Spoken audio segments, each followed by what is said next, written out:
oleh pengarang mengambil daripada ayat Quran dan hadis-hadis Nabi SAW. Ada 10 perkara yang menjadi kelaziman, yang kadang-kadang kita tak perasan yang kita buat itu boleh membatalkan akidah kita.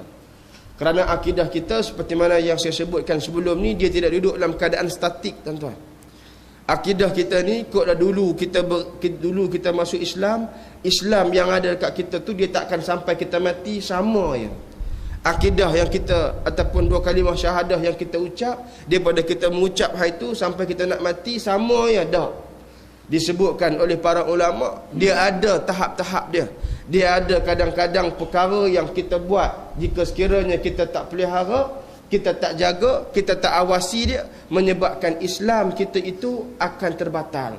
Menyebabkan syahadah yang kita ucapkan itu mampu berlaku kerosakan yang menyebabkan ada pertikaian dari sudut akidah yang telah kita sematkan dalam diri kita. Tapi nak sebutnya, perkara tersebut telah kita bahaskan sebelum daripada ini. 10 perkara yang dikemukakan oleh pengarang tentang perkara yang biasa yang kita buat tapi kita tak perasan, tuan-tuan sekalian. 10 perkara yang telah kita bincangkan. Maka insya-Allah pada pagi ini ada satu lagi tajuk yang dikemukakan oleh pengarang persoalan akidah ini, iaitulah berhubung dengan apa yang dipanggil sebagai syirik. Apa yang dipanggil sebagai syirik.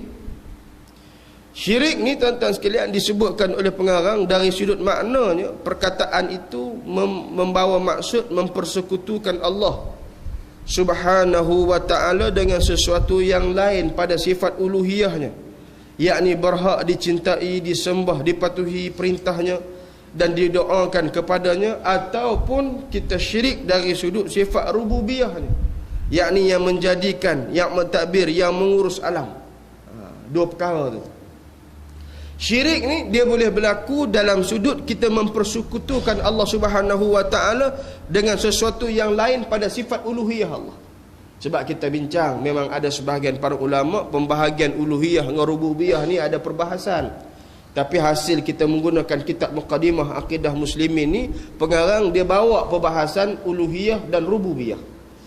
Uluhiyah kita sebut dah, yang bahawasanya berhak kita sembah, yang berhak kita mengaku Tuhan, yang berhak kita cintai dan kita patuhi perintahnya hanyalah Allah.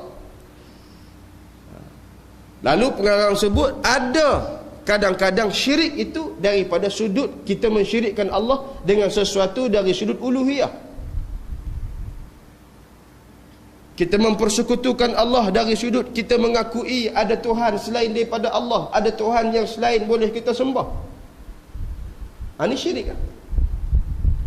Sebab tu dalam ayat yang saya baca di mukadimah sebentar tadi, Allah Subhanahu wa ta'ala berfirman, inna syirka la zulmun azim. Sesungguhnya syirik ni benda zalim yang paling besar, tuan-tuan.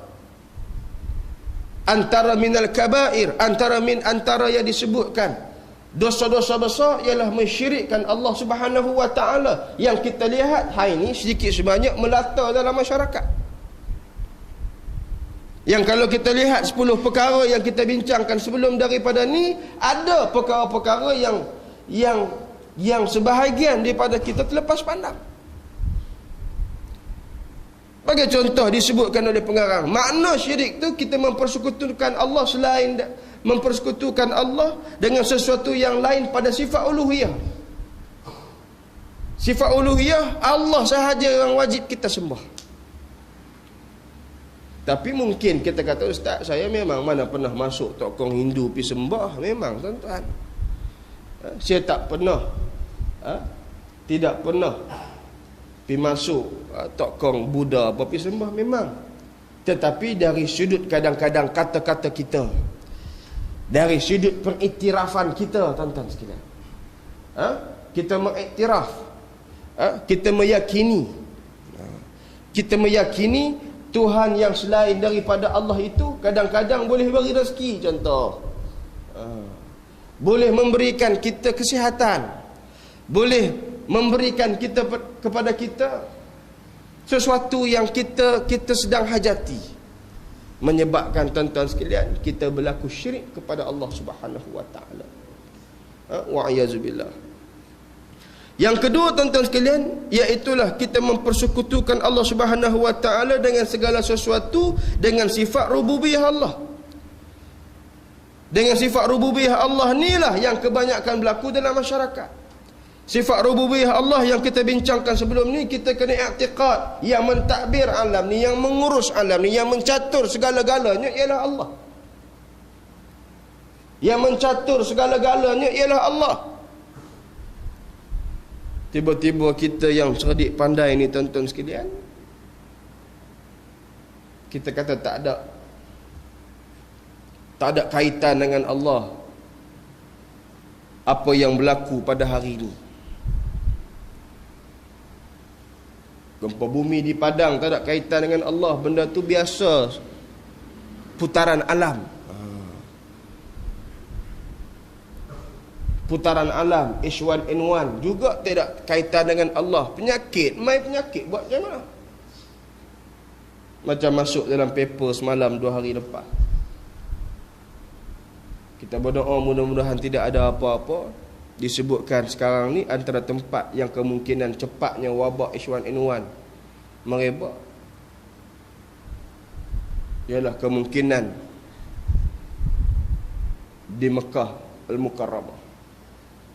Sebab apa? Akal manusia sebut, sebab bila manusia berimpun ramai, ada yang positif dah,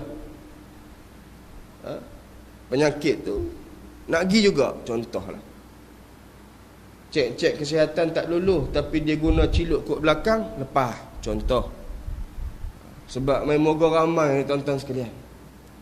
Tapi yakin insya-Allah kebanyakan pergi nak beribadat kepada Allah, Allah akan pelihara insya-Allah. Cuma nak sebutnya, kadang-kadang persepsi pandangan sebahagian di kalangan kita menafikan segala apa yang berlaku daripada Allah. Itu silap. Itu yang dipanggil syirik. Kita mempersekutukan Allah dari sudut rububiyah Allah. Kita mensyirikkan Allah, kita mengatakan apa yang berlaku tidak ada kaitan dengan Allah Subhanahu wa taala. Sedangkan Allah Subhanahu wa taala yang mentadbir, yang menguruskan, yang mencaturkan segala-galanya di atas muka bumi ini. Maka sesiapa yang menganggap mana-mana satu daripada sifat-sifat yang tersebut itu pada sesuatu yang lain daripada Allah Subhanahu wa taala, nescaya dia telah melakukan syirik dengan Allah Subhanahu wa taala, walaupun di pada masa itu dia masih mengaku beriman dengan Allah Subhanahu wa taala. Firman Allah dalam surah Yusuf ayat 106, Allah Subhanahu wa taala berfirman, a'udzubillahi minasyaitonir rajim, wa ma yu'minu aktsaruhum billahi illa wa hum musyrikun.